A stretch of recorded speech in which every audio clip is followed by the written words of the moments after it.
Je peux pas dire que je suis un homme pressé, mais j'en ai fait différentes activités. J'ai besoin clairement d'être assez actif. Des situations à contourner ou des obstacles, je peux les compter par centaines. N'importe quelle personne valide, lorsqu'il va arriver à un endroit, il est obligé de forcer sur son épaule et d'ouvrir une porte. Moi, j'ai pas besoin de le faire, mais en effet, je vois que cette porte est fermée et que je peux pas l'ouvrir directement. Donc, je vais appeler quelqu'un qui va compenser quelque part ma non-possibilité de le faire et qui va m'ouvrir la porte. Patricia, c'est ma sœur, et donc voilà, on a monté ce cabinet de recrutement spécialisé dans le recrutement de travailleurs handicapés en 2006. Moi, j'ai un fauteuil roulant électrique qui est assez long, qui prend pas mal de place.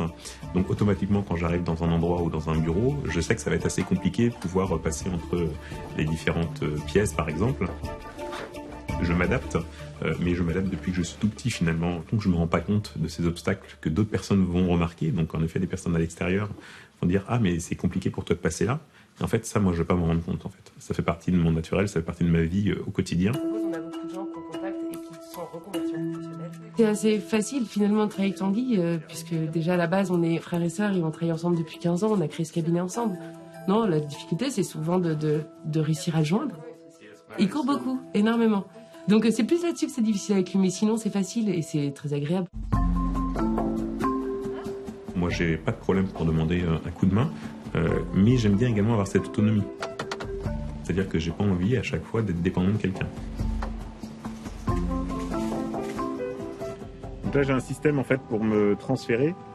Sous mes fesses, j'ai une toile de fauteuil roulant sur lequel j'ai mis 2 petits crochets et j'ai un treuil électrique sur le côté de mon siège de conducteur et je vais appuyer sur une télécommande pour pouvoir me transférer de manière complètement automatique.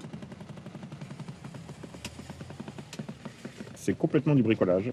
C'est un système que j'ai inventé avec un ami qui m'a donné cette idée-là, surtout. Et après, j'ai demandé à mon aménageur de me l'adapter et il l'a aménagé pour moi. Pour compenser ce manque de force, en fait, j'utilise un joystick qui est sur ma droite et qui me permet de diriger complètement le volant. Et sur la gauche, j'ai une manette d'accélération-freinage que je tire pour accélérer et que je pousse pour freiner. Désolé pour le freinage un peu sec.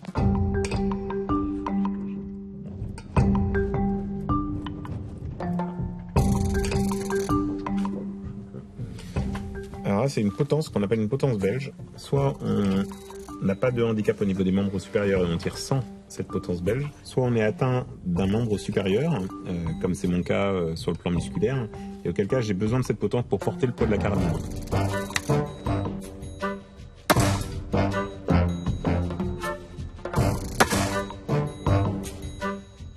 Je ne suis pas qu'un tireur, je ne suis pas qu'un entrepreneur, je ne suis pas qu'un mari, mais j'ai en effet tous ces éléments qui me caractérisent et sans un de ces éléments, je pense que il manquerait quelque chose. Et je pense qu'en effet, si je devais enlever un chaînon finalement de cette vie-là, je pense que ce serait un peu difficile pour moi.